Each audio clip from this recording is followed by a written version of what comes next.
ہیں، عرس وہاں پر چل رہا ہے۔ یہ وہ اللہ کے ولی ہے جن کا سلسلہ چشتی سلسلے سے ملتا ہے، اوپر جا کر سرکار غریب نواز سے جن کا سلسلہ ملتا ہے۔ غریب نواز، خواجہ بختیار کاکی، نظام الدین اولیاء، نصیر الدین چراغ دہلوی، ان لوگوں سے ہوتا ہوا جہاں پر خلافت اور اجازتیں جن تک پہنچی، وہ سرکار بندہ نواز ہے، جو لوگوں کو نوازتے، جو بہت زیادہ جنہوں نے دین اسلام کی خدمت کی ہے، وہ اہل اللہ ہے۔ اور انہیں گیسو دراز کہا جاتا ہے، تاکہ ان کے گیسو دراز تھے، لمبے تھے، اس وجہ سے انہیں گیسو دراز کہا جاتا ہے۔ تو بہت سارے لوگوں کو آج کے دور میں بھی ہم دیکھتے ہیں کہ لمبے لمبے بال رکھ لیتے ہیں اور اس کے بعد کہتے ہیں کہ یہ بھی گیسو دراز کا طریقہ ہے جو ہم نے اختیار کیا ہے۔ حالانکہ یہ وہ بات نہیں ہے جس طرح سے یہ لوگ بیان کرتے ہیں۔ اللہ کے نبی علیہ الصلوۃ والسلام نے جو اپنے بال مبارک رکھے، اس کا جو طریقہ ہے، اس کا طریقہ سب سے پیارا طریقہ، نبی کا طریقہ سب سے اچھا طریقہ۔ نبی مکرم صلی اللہ علیہ وسلم نے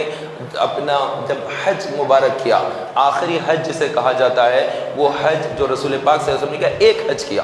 اللہ کے حبیب صلی اللہ علیہ وسلم نے ایک حج کیا، اس حج کو حجۃ الوداع کہا جاتا ہے، اور اس حج کے موقع پر آقا کریم صلی اللہ علیہ وسلم نے اپنے سارے بال نکال دیے۔ جب مدینہ منورہ سے نبی پاک صلی اللہ علیہ وسلم حج کے لیے تشریف لا رہے تھے، تو آپ صلی اللہ علیہ وسلم کے زلف مبارک تھے، آپ صلی اللہ علیہ وسلم کے زلفیں تھی، تو چونکہ بال اڑتے ہیں، ہوا میں بال اڑتے ہیں، تو اللہ کے نبی علیہ الصلوۃ والسلام نے شہد لگایا تھا اپنے بالوں میں۔ تاجدار مدینہ صلی اللہ علیہ وسلم حج کے لیے جب تشریف لا رہے ہیں مدینے سے مکہ مکرمہ، تو سر پر تیل جس طرح سے لگاتے ہیں، ایسے ہی شہد کو لگایا تاکہ بال ایک دم ایک جگہ پر رہے۔ زلفیں ہیں آقا کریم صلی اللہ علیہ وسلم کی۔ اور جو حج کا ارادہ کیا تھا، وہ حج نبی پاک صلی اللہ علیہ وسلم نے جب احرام باندھا، تو اللہ کے حبیب صلی اللہ علیہ وسلم کی بارگاہ میں حاضر ہوئے جبریل امین اور اللہ تبارک و تعالیٰ کا یہ فرمان لے کر آئے کہ اللہ تبارک و تعالیٰ فرماتا ہے کہ آپ حج کے ساتھ عمرے کو شامل کر لیں، آپ حج کے ساتھ عمرے کو شامل کریں۔ تو اللہ کے نبی علیہ الصلوۃ والسلام نے حج کے ساتھ عمرے کو شامل کرنا ہے، تو پھر آقا کریم صلی اللہ علیہ وسلم نے حکم الہہ کے بعد حج تمتع نہیں، حج افراد نہیں، بلکہ حج قرن آپ نے کیا۔ تو حج کی تین قسمیں، ایک حج قرن ہوتا ہے، ایک حج تمتع ہوتا ہے، اور تیسرا جو حج ہوتا ہے وہ حج افراد۔ عام طور پر کوئی بھی آدمی کہتا ہے کہ میں حج کے لیے جا رہا ہوں، تو اس کا حج جو ہوتا ہے وہ معلوم کر لے پہلے کہ میں کون سا حج کرنا ہے۔ تو حج کی تین قسموں میں سے اللہ کے نبی علیہ السلام نے جب حج کر رہے تھے تو بغیر عمرے والا حج نہ کریں، بلکہ آپ عمرے کو ملا لیں، یہ حکم آیا۔ تو آپ صلی اللہ علیہ وسلم نے حج قرن کیا۔ تو حج قرن کے اندر جو احرام ہوتا ہے، وہ عمرہ کرنے کے بعد اس کو بدلا نہیں جاتا، اس کو اتارا نہیں جاتا، اسی حالت میں رہتے ہوئے مینا کی وادی میں پھر داخل ہو جاتے ہیں۔ تو اس میں محنت بہت زیادہ ہوتی ہے، کیونکہ جب بندہ احرام کی حالت میں ہوتا ہے تو جو جائز چیزیں بھی ہیں وہ اس کے اوپر حرام ہو جاتی ہیں۔ جیسے شکار کرنا جائز ہے ہمیشہ، لیکن احرام کی حالت میں شکار کرنا حرام ہو جاتا ہے۔ تو شکار سے مراد یہ نہیں کہ آپ ہرن یا خرگوش کا بندوق لے کر، تیر لے کر حرم شریف میں شکار کر رہے ہیں، نہیں، بلکہ کسی چیز کا بھی شکار نہیں کریں گے، حتیٰ کہ سر کی جوں نکال کر اس کو مارنا یہ بھی منع ہے۔ تو حج کی حالت میں، احرام کی حالت میں نہیں کر سکتے، منع کیا گیا کہ تم شکار نہ کرے، تو کسی کا شکار نہیں۔ تو وہ جو حج ہوتا ہے وہ حج قرن کہلاتا ہے۔ حج تمتع کے اندر بھی وہ چیز داخل ہے، کیا حج افراد میں بھی داخل ہے، لیکن تمتع کا مطلب ہوتا ہے نفع اٹھانا۔ تو حج کے اندر ایک عمرہ اضافہ کرتے ہوئے جو نفع اٹھایا جاتا ہے، ثواب کا جو اور ثواب کمایا جاتا ہے، اس لیے اس حج کو حج تمتع کہا جاتا ہے۔ اب لاکھوں کی تعداد لوگوں کی جو ہے جانے والی ہے، اور کئی لوگ مکہ جانے کی تیاری کر رہے ہیں۔ حج کا سیزن بالکل قریب ہے، آنے والا جو مہینہ ہے وہ جو ہے حج کا مہینہ ہے۔ اس مہینے کو جو ذی قعدہ ہے، تو ذی قعد کو بھی حج کا مہینہ کہا جاتا ہے۔ اشہور حج کے اندر شوال، ذی قعد، ذی الحج سب شامل ہے۔ اس مہینے میں اگر کسی نے عمرہ کر لیا اور اس کا حج پہلے سے نہیں ہے، تو اس کے لیے واجب ہو جاتا ہے کہ وہ اب حج کر لے۔ جس نے پہلے سے حج کیا ہے تو زندگی میں چونکہ ایک مرتبہ حج کرنا فرض ہے، حج زندگی میں ایک مرتبہ کرنا فرض ہے۔ اگر کسی نے ایک دفعہ حج کر لیا تو دوبارہ اس کے اوپر حج فرض نہیں ہوتا ہے۔ ہاں، اگر کوئی مرتد ہو گیا، اسلام سے خارج ہو گیا، تو اب اس کا حج ختم ہو گیا۔ کسی نے گستاخی کر دی، نبی پاک صلی اللہ علیہ وسلم کی شان میں اگر کوئی گستاخی کرے تو وہ کافر ہو جائے گا۔ اللہ رب العزت کی شان میں کوئی گستاخی کرے تو وہ کافر ہو جائے گا۔ جس نے قرآن مجید کی کسی آیت کا انکار کرے وہ کافر ہو جائے گا۔ کسی نے نماز کی توہین کی، نماز کی بے عزتی کی، کسی نے اذان کا مذاق مذاق اڑایا، کسی نے داڑھی یا سنت یا شریعت کا یا اسلام کا یا کسی بھی اسلامی شعار کا مذاق اڑایا، چاہے ہماری اذان ہو، چاہے ہماری نماز ہو، چاہے رمضان کا روزہ ہو یا زکوٰۃ کا نظام ہو یا قربانی ہو یا حج ہو یا عیدگاہ ہو یا مسجد ہو یا دین کی کوئی ایسی چیز ہو جو بنیادیں ہیں، اس کا مذاق اڑانا، تمسخر کرنا، اس کی بے عزتی کرنا، توہین کرنا ارکان اسلام کی، تو وہ بندہ اسلام سے خارج اور وہ مرتد ہو جائے گا، کیونکہ وہ دین اسلام کا مذاق اڑا رہا ہے، نبی کا اگر مذاق اڑا رہا ہے۔ تو ایسے بھی لوگ ہیں، کافر ہوتے ہیں، لیکن وہ لوگوں کا کفر بڑا شدید ہوتا ہے، وہ کفار جو شدید اختیار کر لیتے ہیں، شدت اختیار کرتے ہیں، تو وہ غیر لوگوں کا جو کفر ہے وہ شدت اختیار کرتا ہے تو ان پر عذاب بھی شدید ہوگا۔ تاجدار مدینہ صلی اللہ علیہ وسلم کا ارشاد گرامی ہے، لوگوں کا ایمان اور لوگوں کا کفر ایک برابر نہیں ہوتا ہے، جو جتنا زیادہ مجھ سے محبت کرتا ہے اس کا ایمان اتنا زیادہ قوی ہوتا ہے، اور جو جتنا زیادہ مجھ سے نفرت اور دشمنی رکھتا ہے اس کا کفر اتنا زیادہ سخت ہوتا ہے۔ تو آپ اگر دیکھیں گے دنیا کے اس خطے کے اندر ہر جگہ پر نظر دوڑائیں گے تو الگ الگ بھانت کے الگ الگ طرح کے لوگ ہیں، ان کے کلچر، ان کے انداز، ان کے طریقے، ان کا رہن سہن، ان کی زبانیں جدا جدا ہے۔ اس میں سے جو اسلام کے خلاف ہوتے ہیں ان میں سے چند جو شدت اختیار کرتے ہیں اور وہ ماحول بناتے ہیں اسلام کے خلاف، نبی پاک صلی اللہ علیہ وسلم کے خلاف میں وہ کوئی نہ کوئی جملہ بولتے ہیں۔ عموماً جو ہمارے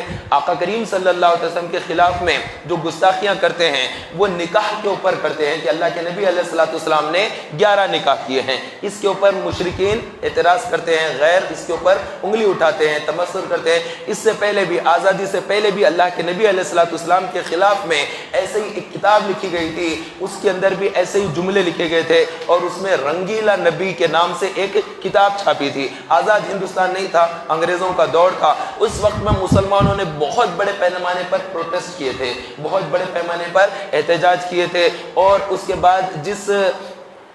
مشرک نے وہ کتاب لکھا تھا اس مشرک کے گھر تک پہنچ کر ایک مسلمان نے اس کا گلا صاف کر دیا تھا۔ اس کے بعد اس کو قید کیا گیا، اس کو لایا گیا، لا کر کورٹ کے اندر پیش کیا گیا کہ تم نے قتل کیا ہے، اب تمہیں اس کی سزا ملے گی۔ تو پھر اس وقت کے وکیلوں نے کہا تھا کہ تم بس اتنا کہہ دینا کہ میں نے قتل نہیں کیا ہے، پھر میں اس سب سنبھال لوں گا۔ وکیلوں نے اس طرح سے کہا تھا۔ جو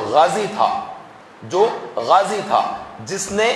زبردست طریقے سے اس کا انتقام لیا تھا، اس غازی سے وکیلوں نے کہا کہ تم کورٹ میں صرف اتنا کہہ دینا کہ میں نے قتل نہیں کیا ہے، پھر بچانے کی ذمہ داری میری،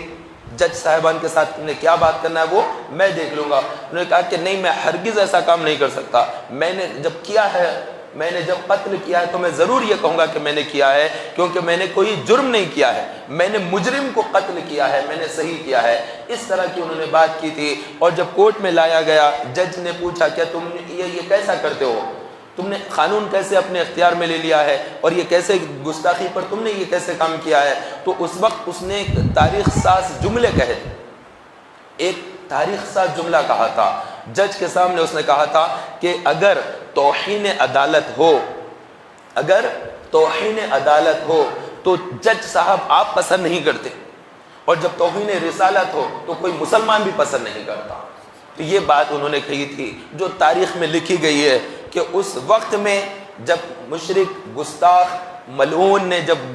غلط بات لکھی تو اس کا انتقام لیا، اس کو سزا دی، اور اس کے بعد جج کے سامنے اپنے گناہ کا اقرار بھی کیا، اپنے غلطی کا اقرار یا اپنے جرم کا اقرار کیا جو حکومت کی نظر میں ہوگا، لیکن اسلامی شعار کے اعتبار سے وہ چیز وہ نہ تھی، لہذا اس کو سزا دی گئی۔ لیکن وہ شہید کا مزار آج بھی وہاں پر جو ہے لوگوں کا مرکز بنا ہوا ہے، لوگ آتے ہیں وہاں پر، پھول چڑھاتے ہیں، اور وہاں پر قرآن مجید کی تلاوت ہوتی ہے۔ تو ایسے لوگ بہت کم ہوتے